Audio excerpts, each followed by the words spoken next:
আমি ভিতরে গিয়েছিলাম, কিন্তু যেখান থেকে দেখা যায় সেই পর্যন্ত পৌঁছাতে পারিনি। ডাক্তাররা অনুরোধ করেছে না যাওয়ার জন্য, আমরাও যাইনি।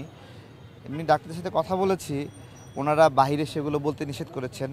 বলছে ওনারাই অফিসিয়ালি বলবেন। আমরাও মনে করছি সেটাই অফিসিয়ালি বলা ভালো। বিভিন্ন জনের মুখ থেকে কথাগুলো যদি যায় তাহলে বিকৃত হওয়ার সম্ভাবনা আছে।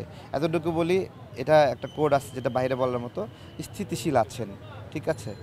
তো খারাপের দিকে যাচ্ছেন না। আমরা এখন দোয়া করি যেন ভালোর দিকে যান, ঠিক আছে? আমরা মনে হওয়ার কিছু নাই ভাই, এখানে সবাই আছে, জানে, দেখতে পারবে না, তারপরে এসে দাঁড়ায় আছে। আমিও এরকম আম পাবলিক হিসেবে দাঁড়ায় আছি। এটা উচিত হয়নি, বুঝছেন?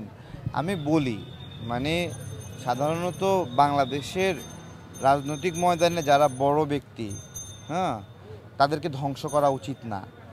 এগুলো এক একজন ব্যক্তি দেশের সম্পদ এবং দেশের জন্য আশীর্বাদ। দেশে আমরা বলি না যে পাহাড় আল্লাহ কেন বানাইছে?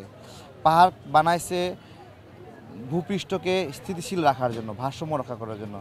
তো বেগম জিয়া বা এরকম আরও বড় রাজনৈতিক ব্যক্তিত্ব যারা, তারা হলো পাহাড়ের মতো।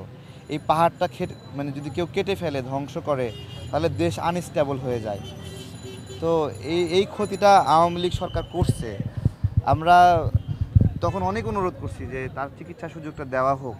তারা আমাদের সেই কথাগুলোকে গুরুত্ব দেয়নি। তারা এক্ষেত্রে দায়ী, এবং তারা তারা একদিন আফসোস করবে, ঠিক আছে? তারা এই কাজটা যে ঠিক করেনি, এখনই আফসোস করছে। আমরা কোনো মানে অনুমান করতে চাই না, আমরা চাই উনি সুস্থ হয়ে আসুক।